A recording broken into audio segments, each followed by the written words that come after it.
Spiderman Far From Home is my favorite MCU movie this year. Like, look, let's be honest, okay? It was the first MCU movie this year to remind us of what it's like to have a superhero who's actually human and honestly a bit too relatable. So the movie is good, but something bothered me the whole time I was watching it. There was something going on that was just sticking out of my brain. But to get to what I noticed, we will have to talk about some spoilers. So if you haven't seen this film yet, I highly recommend you go see it. I say it's the first one this year that you should actually go and spoiler free. Like the other ones, okay?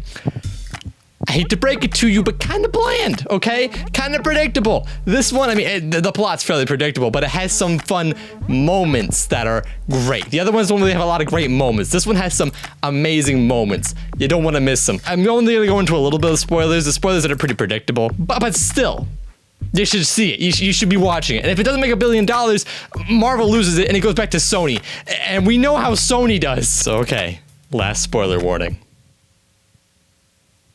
Ned finally gets a girlfriend. Boyos is what I've been waiting for. They finally listened to one of my videos. Okay, I made that whole video talking about how it was a sin that Disney did not let Ned talk about his girlfriend experience in the trailer, okay? They must have like called their editors up and said, hey, Rick the intern, the editor, you gotta get back there and you gotta re-edit this because there's a guy on the internet with 10 subscribers and he's really upset that Ned's love story is not a pivotal part of the movie. And they made it a pivotal part of the movie. And I am just, I am ecstatic. So, you know, so thank you, Disney. I may dock on you a lot, but you know, this once you did the right thing. Okay, with that out of the way, Mysterio is Dr. Eggman. I mean, just look at these two, okay? They may not seem perfectly similar, but okay, take them both right next to each other here.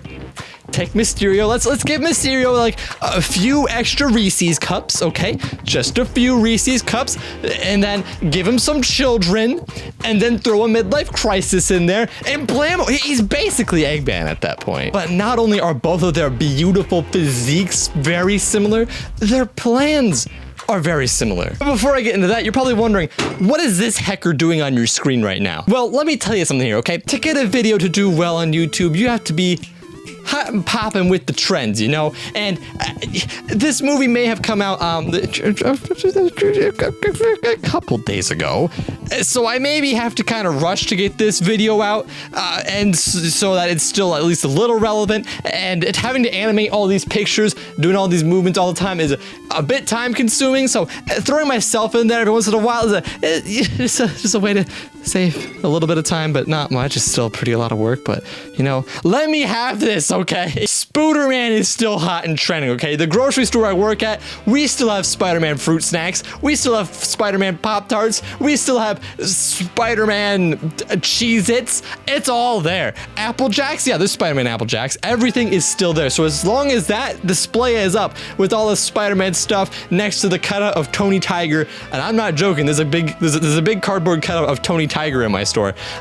It's you know, it's still relevant. It's still relevant in my mind, okay? If the grocery stores where your grandma shops says it's relevant, then it's relevant, god damn it. Now about those plans I was talking about. Mysterio is revealed to be behind these monster-like things, and it's revealed that they're like sort of projection things set up by drones, like, you know, but they, you know, they're kind of like drone projectors, but they also have like guns on them and can also actually hurt people, so they're kind of projections. They're like HD projections when you really think about it, you know, this is the next dimension. Garfield can actually kill you in Garfield 3. And I swear to heck, I am watching DJI, I am watching you right now, and if you come out with new drones that can do projections, I'll know what Elon Musk is really up to. Anyway, all these creatures are created by him, and you know, they're sort of fake projections, and in total, there's the dust monster, there's the water monster, there's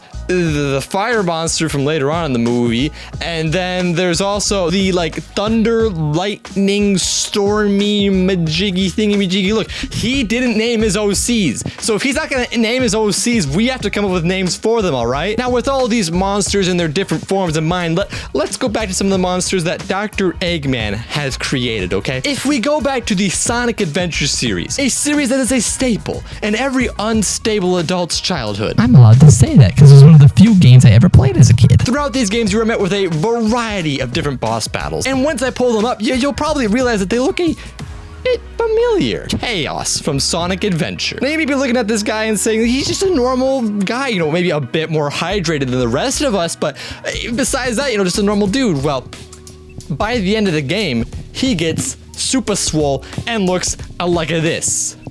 Huh. Interesting. Does it look a bit similar to you to maybe the water monster from Venice and Far From Home? Chaos becomes a water monster capable of taking out an entire city, just like the water monster from Far From Home becomes a water monster capable of taking out the entire city of Venice. Another really interesting similarity between these two that jumped out to me immediately in Far From Home is how both of them are revealed. In Far From Home, when the water monster thing is about to come into the world, the ground starts to shake a little bit, and then, you know, like Peter Parker walks over to the manhole cover. I didn't name those. That's what they're actually called. He looks down at the manhole cover. The manhole cover starts to Suck in the water. It's getting worse the longer I say it. And then pow, water monster is here. Now let's look at how the water monster is revealed in the intro to Sonic Adventure, okay? You see the city? Then it kind of like focuses in down on what? Oh, what's that? A manhole cover. Looks at the manhole cover, and then the ground starts to shake a little bit, and then bam, water comes out. Is it a coincidence that both of these focus on a shot of a manhole cover before the water monster appears? No, you know how it is. There are no coincidences here. But all right, that's just one monster. It could just be a coincidence, right? It could just happen, right? Well, let's look at Egg Golem from Sonic Adventure 2. Just like the sand monster featured from the beginning of Far From Home, the Egg Golem is mostly made of sand.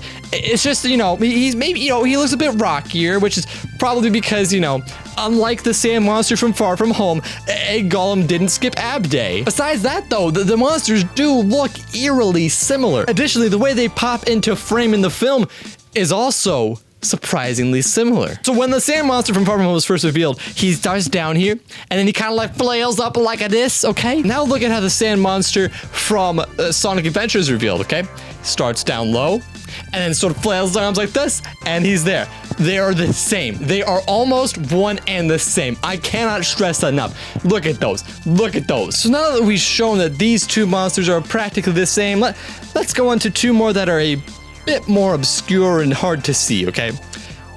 The fire monster from Far From Home. Iblis from Sonic 06. First off, yes. Sonic 06 is technically Sonic Adventure 3, so it still counts. I'm still only talking about the Sonic Adventure games.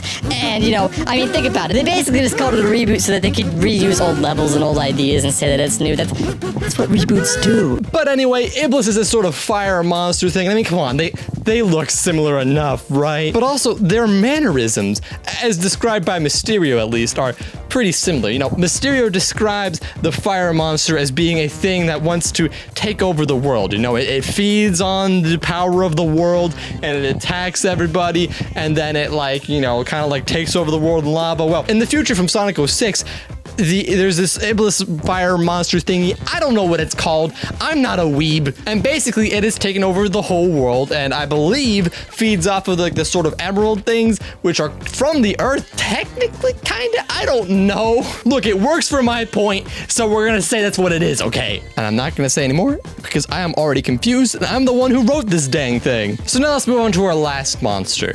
The stormy, lightningy, thundery thingy-majiggy. That's a very professional term, by the way. Once again, we have almost an exact replica. The Gaia monster from Sonic Unleashed, which it's a Sonic Adventure, so it still counts as a Sonic Adventure game if you think about it. Anyway, as you can see from the opening of Sonic Unleashed, not only is it a sort of lightningy, thundery monster, kind of like the lightningy, thundery monster from Far From Home, but the way it is awakened is with a sort of lightningy burst thingy. I don't know. It's anime. You do whatever you want. So look, it counts, okay? I say it counts, so it counts. And with that, we've basically proven that all four of these monsters are basically replicas of other monsters from Sonic games. But wait, I'm not done yet. In Far From Home, we are shown that Mysterio gets these glasses from Spider-Man called the Edith glasses, okay? And these glasses allow you to have, you know, like you can see all this sort of extra stuff and all this intel and all that such. Well, in Sonic 06, Eggman just so happens to have very similar glasses, okay? He gets these glasses, you only see it at the end because, you know, Why would there be a consistent story in this thing? But he uses them and he's able to see all this other intel and such. So basically the same sort of glasses, which further proves that Mysterio and Eggman are the same. So with that all established, I have one last piece of evidence to really prove my point here. Dean Bailey. A cool looking guy, right? He kind of reminds me of the Flex Seal guy, which is always a plus on my dating profile. Anyway, he was a stunt driver in Spider-Man Far From Home. And what do you know? He's a stunt driver in the upcoming Sonic the Hedgehog movie. That's it. That truly seals the deal right there. So what does this whole theory mean? Well, if you'll remember back to my Captain Marvel video where I basically proved that Captain Marvel is actually Shadow the Hedgehog just in a sort of disguise, I predicted that the Marvel universe and the Sonic universe would continue to collide. And it turns out I was right. Mysterio once again is fooling you. He is not a new character. He is Dr. Eggman. With Dr. Eggman now set up in the Marvel Universe, these universes are just going to continue to combine. Phase 4, Sonic the Hedgehog 4, come on. You guys know it's legit. All I have to say is don't be surprised when Quicksilver shows up in the Sonic the Hedgehog movie to fight along Sonic and Captain Marvel against Jake Gyllenhaal. I mean, it makes sense. We just had Spider-Man Far From Home, and now we can have Spider-Man Far From a Good Movie.